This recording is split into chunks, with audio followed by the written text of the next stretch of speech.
Hi! Welcome to my channel. Today I'm going to be talking about all of the books that I've read so far in 2025. It's been a really good reading year, so you're going to want to stick around and see. These are not all of the books. I have more books. These are just all the ones in my lap right now. We're about 3/4 of the way through the year, so I thought now would be a good time to reflect back on the books that I've read, think about the ones that I liked, the ones that I maybe didn't like as much. Okay, so the first book that I finished in 2025, I actually started in 2024, but it was like December 30th, so I feel like it shouldn't really count. Anyway, it was The Way of Kings by Brandon Sanderson. Very big book, very thick book, very good book. I liked it a lot. I was in the middle of my Cosmere journey. I had already finished the first Mistborn trilogy and some other little ones sprinkled in there, Tress of the Emerald Sea. If you know, you know. So I read The Stormlight Archive. I also read this book, Elantris. It was very good. I think it was a 3 or 4 star. Yeah. It was fun to read, but it didn't stick with me and grip me the way that some of the other books on this list have. Also, in the Stormlight Archive, sprinkled in there, I read this one, Dawnshard. This was a very fun read because I actually listened to the dynamic audiobook for it, which, if you don't know, this book takes place a lot like on a boat and stuff. So like in the audiobook, there was like background noise of like waves and like ocean things and boat noises. And each of the characters had like a different voice actor, and they really went all out. It was very fun. I would recommend listening to the dynamic audiobook for sure. And it was only like 4 hours, and it was on the library app, so win. Anyway, very good. I also read Warbreaker this year. This is my favorite Brandon Sanderson book. If you would only read one of his books, I would say it should be this one. It's just such a fun read. The magic is so cool. There's romance, the plot is very interesting, and just like, it's so good. 10 out of 10, highly recommend. So, around March is when it happened. That was the first time I tried to read Wind and Truth. I had to wait a very long time, like months, for it to become available on Libby. And when it finally did, I tried to read it, and then the 2 weeks were up and I had to return it, and I didn't finish it. And that doesn't usually happen to me. I'm a very fast reader. And if I like a book, I will finish it very fast. I did not like Wind and Truth. So I waited for it on hold again because everybody wanted to read it because it just came out. And I tried again, and I finished it this time. And guys, it was so bad. It put me in a reading slump for 3 months. Like, I didn't want to read anything. It was bad. If you want a full review, let me know, because I would love to talk about how much I didn't like it, or I'll just mind my business. Either way. The books that did eventually call out to me and pull me out of my reading slump were also by Brandon Sanderson. I know it's been a lot of Brandon Sanderson, guys, but I promise this is the last of it. This is almost the last of it. I read the Wax and Wayne saga, which, if you don't know, they also take place in the Mistborn world, but just 300 years later. This book was very good. I enjoyed it. I enjoyed the Western feel of it, but it's still being fantasy. It was very fun, very immersive. This next one I really liked as well. Bands of Mourning, pretty good. Also, Steris is my favorite character in all of Brandon Sanderson's books. She's just, I love her. She's so relatable, especially to me, because she has anxiety. Anyway, this book was bad. Well, it wasn't bad. It's not as bad as Wind and Truth, but I feel like it follows the same pattern of like the first books in the series. Great, I loved them. And then at the end, I'm so disappointed. And then it's like this thick for what? Like, also don't even talk to me about the end of this book. Don't even. I have PTSD. Thanks, Brandon. Some other books that I forgot to mention that I read, like intersprinkled to break up my Stormlight Archive read, were The Sunlit Man and Yumi and the Nightmare Painter. The Sunlit Man I did not like, not for me. Yumi and the Nightmare Painter, very good. Made me emotional, made me laugh, made me cry. Very good book. We're finally breaking out of the Brandon Sanderson. Very exciting. The next book's on my list. I read these kind of at the beginning, middle-ish of summer. Jurassic Park and The Lost World. These are some of my favorite books that I've read this year. They were a little more horror than I usually read. They were very scary. I know it's just pretend, but they were very scary.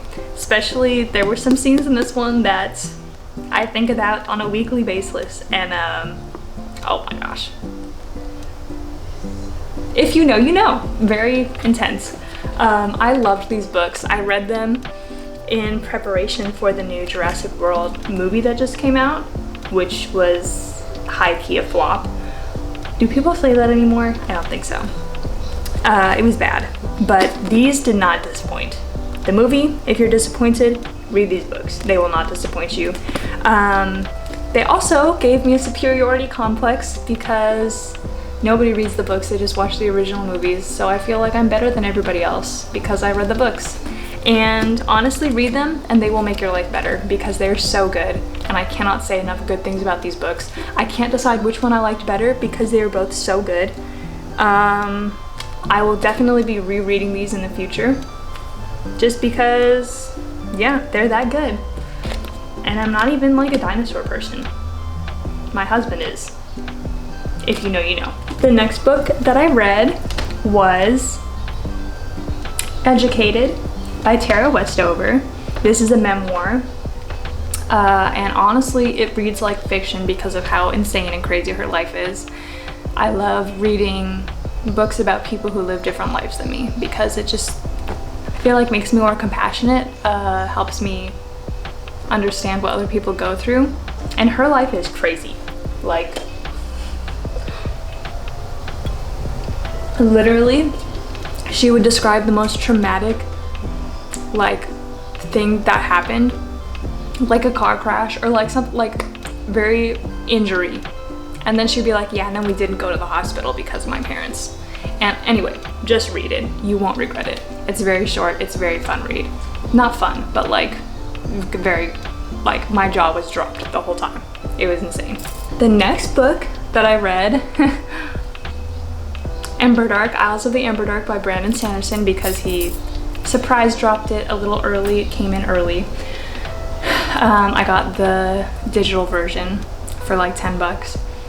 And I wish that I spent $0 on it. I'm kind of just, I feel bad, but not really, hating on all of his new books because they're just not hitting. I feel like he's changing. Anyway, I really liked Sixth of the Dusk when I read it. So I was excited for Isles of the Emberdark, but then it just wasn't up to the standard, I feel like. Just, but it was still good. I would say like 3 stars maybe. So better than 2 stars. This next book I am so excited to talk about. Dungeon Crawler Carl. Now, this series was so good. I binge read everything that's out because it's not finished yet in a week. Yeah, I love this book so much. It is so funny. It is so deep, surprisingly, but it's just fun to read. I am listening to the audiobook with my husband because he's not a word reader like I am. He likes comic books. Not a word reader? What does that even mean? Comic books have words in them. I feel like Comic books are a completely legitimate way to read for adults, okay? Am I crazy? Okay, anyways, back to the video. And the audiobook is an experience. There's a lot of people that say if you haven't listened to the audiobook, then you haven't fully experienced Dungeon Crawler Carl. And I understand what they say, because that audiobook is something else. It is, you really get another level of immersion. The guy who voices it is amazing.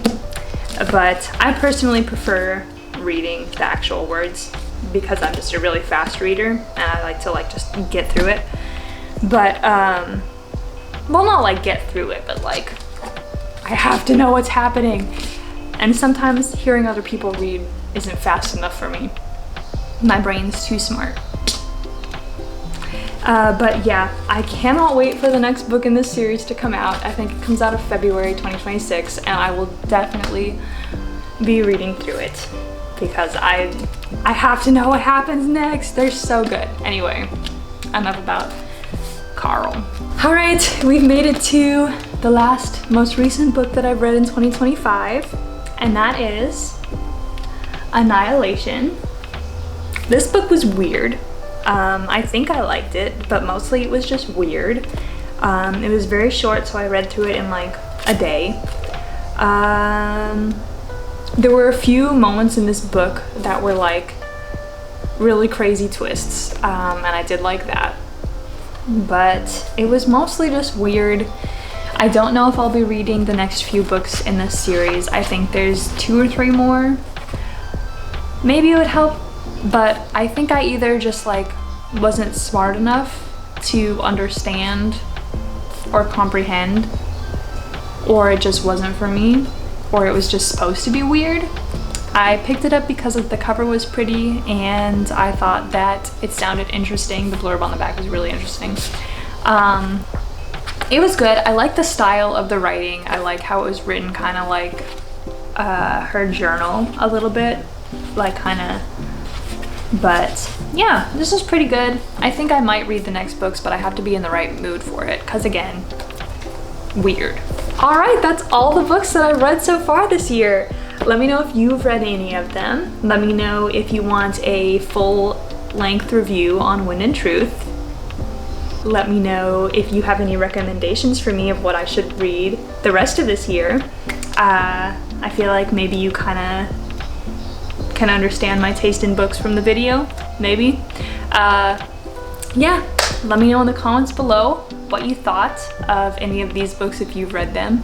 I really just want to talk about books with people, but nobody I know reads the same books that I do, so hence the internet. Anyway, thanks for watching, and I'll see y'all next time. Bye! Okay, I think that was better.